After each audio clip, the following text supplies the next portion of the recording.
Oh, down beside that red firelight. A beautiful start to this Thursday morning, and we welcome our guest this morning, and we'll start with Marilyn Marsh. How are you? Good morning. I'm great. How are you today? Good to see you. You're here with the Greater Titusville Development Foundation, and you brought a friend. That's right. I have Kelly McDonald here from Drake Well BMX, and she'll be talking to you about what they have going on over there. Great. Good morning, Kelly. How are you? I'm good. How are you? Great. Thank you. I was down at the complex Saturday, and I looked over, and you guys have been busy. We have been. What's been going on? We've been very, very busy over the course of technically 2 years, but a course of 2 seasons. We've been very, very busy with a lot of improvements and and some construction. So we have, on the 31st, we have a big race coming up. It is the Chris Howard Memorial Race that is happening. Every year, annually, we have a race in memory of Chris Howard. Chris Howard spent a lot of time. He and his family were a race family, just like I am. And Chris spent a lot of time doing just like I do, putting some time, energy, and effort into a track. And so Oil Creek Plastics gave a very generous donation to Drake Well BMX to erect that lovely tower that you probably saw down there. Yeah, impressive. It is. It's very impressive. It's taken a little bit of time to get up, and we were hoping to have it done last season, but we had some challenges to overcome, let's just put it that way. And so we're here now, and we're going to be able to do tower dedication next week. And like I said, with the generous donation from Oil Creek Plastics, we were able to do that. I also need to give a shout out to 84 Lumber, because 84 Lumber gave us a discount on our materials. With that discount, we were able to stretch that donation to siding that building as well. And because we were able to stretch that a little bit further, we were actually able to purchase a new sound system as well. So what we originally anticipated to just put up that tower, we were actually able to accomplish 3 projects. That's fantastic. It's awesome. And so we've been able to do a lot with a little, or a little with a lot. Well, sorry, I screwed that up. But we really were able to stretch one donation and accomplish a lot. So when did the plans actually begin to do this? You said it's taken a couple years, so did it start a year or two prior to actually beginning? Or? It started last year. Okay. And our hope was to really get this done quickly. But when I jumped on the Drake Well BMX board, which was last year, we really didn't know kind of where we stood with a lot of equipment, and what we encountered was just some difficulties. And so we ran into some problems. Our starting hill is crowned, and so we ran into some problems there, and so we kind of had to put the construction on hold so that we could continue to race. And so, you kind of have to put what the priority is, and we're a race facility, and so we had to make sure that we could continue to do that. So we're here now, and we were able to finally finish that project, and so we're really, really proud of the progress that we've made. And so we've done a lot of improvements just cosmetically down there, painting and just replacing some boards that were deteriorating, and just kind of making the place a little bit more user-friendly. That's just what we've really focused on. And I think we've had a lot of feedback from families and racers that, things are better. We had 2 guys that came on board this year who did track work. They had some ideas and the means, and we had somebody else who stepped up and said, I'll give you some material, and they rebuilt the entire track. Wow. Yes. So we have almost a brand new track that is a lot more challenging this year. And so this year, for our state qualifier, which happened at the beginning of June, we heard some feedback from some folks from Pittsburgh who have Pittsburgh's 2 tracks in Pittsburgh are downhill tracks.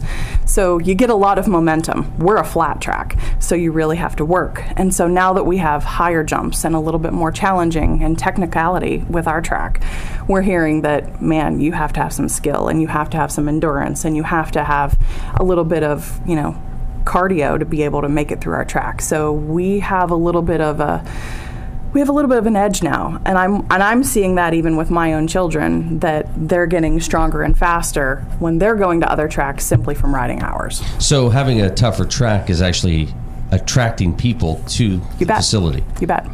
I'm going to back up for just a second. Sure. The track has been around for a long time, though, has it not? I just found out last week that the track was actually built in the late 70s. So the track has actually been around for a long time. The facility has been there.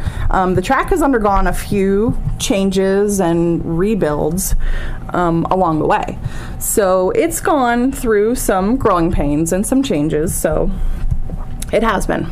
Now, how did you come to be associated with that kind of racing? That sounds pretty interesting. It is. My boyfriend, who I met 2.5 years ago, he raced 20 years ago. He raced as a young man, and so he on this track. On this track. And so he said to my son, "Do you think this might interest you?" And so we went down to a race and watched once. And so he said, "Yeah, I think I might be interested." And so Brock, my boyfriend, who is our vice president at this time, put together his old bike for my son. Oh, wow. Yeah. And then Christopher raced that for a while. And then he put together a bike for him. Ironically, a little after that race season, my daughter says, "I think I want to race too." So he put that same bike together for her, and she raced it for a half a season. And so, and then ironically, Brock since races too. So there are 3 racers in my family, and I am the pit crew. That keeps you busy. I am. I am the Gatorade girl, and I am the what do you need? So that is my job. So, Marilyn, from the foundation perspective, what did you guys do to assist with this project? Well, the foundation was launched in January of 2015, and within the first few months of the foundation, we were approached by a donor who said, "Hey, I'd really like to help Drake Well BMX get back on their feet with some donations. Could you work with them to help make those donations tax deductible? Because Drake Well BMX is independent. They're no longer under Leisure Services, and they're not a 501c3 nonprofit yet, although they hope to get there eventually." So we did some research and found out that yes, in fact, we could serve as fiscal agent for Drake Well BMX and help them out by passing through donations, providing a tax deduction to the donor, not taking any administrative fees, and just passing the money straight through to Drake Well BMX. And we can include them in our marketing materials, help get the word out there about what they're doing and how people might help if they're interested. You know, things like bringing Kelly on the show here. Yeah, that's fantastic. And again, this is just one of the things that you guys do at the foundation. There's so many things that you guys are working on right now, and I think you're towards the end of some of the facade work that you've been promoting the last couple months. Right. We're coming to the close of projects in round 2 of the facade improvement project. That's great. This has been a great round. It's just our second one. We started August of last year with a single $5,000 donation to see how things went. And for that first round, we had 5 different applications asking for $20,500. We were able to fund 3 of those projects for a total of the $5,000 that completed with the building owner's contribution. That $5,000 stretched to completing just over $72,000 worth of projects. Wow. Yeah, which was great. We were really happy with that first round. This second round, we had quite a few more contributions as people became aware of the project and were interested in seeing more of those improvements. We had $35,200 to work with this time. Got a lot more applications too. We had 15 applications asking for $50,000. So we weren't able to fund everyone, but the ones that we did fund, 8 different facades, over $100,000 in projects. That's incredible. Yeah, and you can see those going on around town. Our initial goal was to have them finished by the end of June. Excuse me, a few of them were finished really quickly. Some of the others hit the typical, things you encounter in a construction project. Materials don't come in, or old buildings. There are more complications. As soon as you remove one element. Right. Yeah. Yes. Right, but things are coming together on all of them, and we expect everything to be finished up well before Oil Fest, which is great because we're having a contest. during the week of Oil Fest on the Foundation's Facebook page, we will post before and after photos of each of the projects from this round of funding, and folks will have an opportunity to go on and like the projects, and they can like as many as they want. The end result will be the most likes during the week of Oil Fest. That building owner will get an extra $1,000. Wow. That's something that it was a donor's idea and a donor's contribution. They wanted to support great projects and provide a little additional incentive for people to do things that really have great visual impact. So during the week of Oil Fest, between August 8th and August 14th, folks go to our Facebook page, click on as many projects as they care to like them. The first place winner will get $1,000, like I said, and there's a second prize also of $500. Wow. You talk about that visual impact. I mean, it's been amazing to see some of these buildings transform over the last 2 years. It's amazing what just cleaning up a building, a power wash, adding some awnings, fresh paint, bringing out architectural features. It's incredible what just a little bit of attention, a little bit of money can do to the look of our downtown. And again, the first round was successful, second round even more successful. I'm guessing down the road maybe this could pop up again sometime? That's hoping. That's what we hope for. We'd like to continue offering rounds until every building in downtown has a facelift. It's a really donor-driven program, so it's dependent on people like what they see. They want to see more. They make contributions to the foundation. Keep the money coming in. Launch another round. Yep, that was my soft sell for contributions. You make it soft. I'll make it hard. Get the money in. Help make downtown Titusville look That's right. bigger and better. Mm-hmm. Kelly, going back and real quick, 8:22 is our time. This is the Morning Drill on Stream Television and the Allegheny News Talk Sports Network. What's next for you guys? What's down the road? You've got this project pretty much wrapped up. What's in the works? Nothing right now. And that's an excellent, honest answer. Nothing right now. This has been a huge undertaking. Basically, we were hoping to simply renovate and revitalize. That was our goal. When we jumped on board, the place was looking like it really needed some love and care, and so that was our goal. And we feel that we've done a pretty good job of that. And so our goal is to attract new riders, is to attract new families, and to get some new volunteers. That is honestly our new goal. And so I think that what I want to hammer home is that, number one, we need riders. A lot of people think that BMX is this, it can be as expensive as you would like it to be, but it can also be as simple as you want it to be. You need a bicycle with a working brake, a helmet, and that's literally the requirements. No special bike? Any bike? Any bike will work. Wow. Do I need to take my training wheels off, or am I okay? You do need to take your training wheels off, and there are a few requirements. You cannot have a chain guard, and you cannot have a kickstand, and those kinds of things we can tell you whenever you show up for your first race. And so the first race is free. You do not have to pay. There are some fees, and they are not ridiculous. I think people are really afraid of those kinds of things. But is there a typical racing season? Or There is, and it is typically through the summer. It starts about May and it runs through October. We do have races scheduled through the end of October, weather permitting, obviously. There are some tracks that are indoors that you can race throughout the winter, and if you want to travel. Our family, we travel, we race here, we race in Erie. And there is a track in Jamestown, so it depends on how little or how much you want to race. So it's a sport that you're not committed to. We have practice on Wednesday, we have games on this day. You race as much or as little as you want, and that's very attractive to a family like us where we're busy. So that's another thing. And so I think that I really want to make that known, is that there's not a lot of equipment that you have to have, and there's not a lot of it can be expensive if you really want to invest, but you don't have to. So, can you tell me a little bit about the dedication? You said there's a dedication for the facility coming up. What's that all about? That's the tower dedication. Okay. That is happening on the 31st.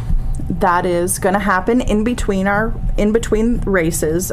We typically race 2 races, race 2 heats, and then we take a break. And during that break is when we're going to do the tower dedication. The Howard family will be down there, and Oil Creek Plastics and our board members will be there, and we're going to officially unveil the sign that will be on the tower that dedicates the tower in Chris Howard's memory. Now, what times do you race? That's a Sunday afternoon, but what times do you usually race? We typically start racing about 2:30 p.m. Okay. So registration, again, you have to show up and say, I would like to race. Like I said, you have to just say, I would like to race this day. Registration starts between 1:30 and 2:30. Okay. And then racing typically starts at 2:30. And what's the age group?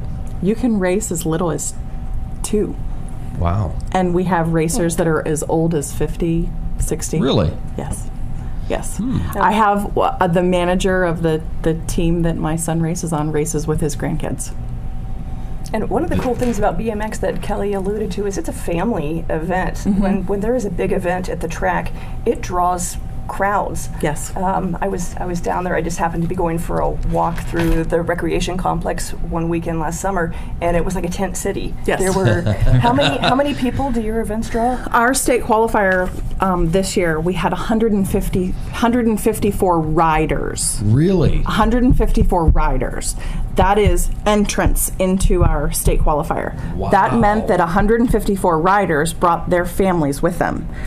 So Wow. our entire facility was lined with pop-up canopies and, families, and so we do that once a year. Is there a fee to come watch the race? No, there is not. Wow. There is not. And so that was the next thing that I wanted to say is that everybody can support Drake Well BMX.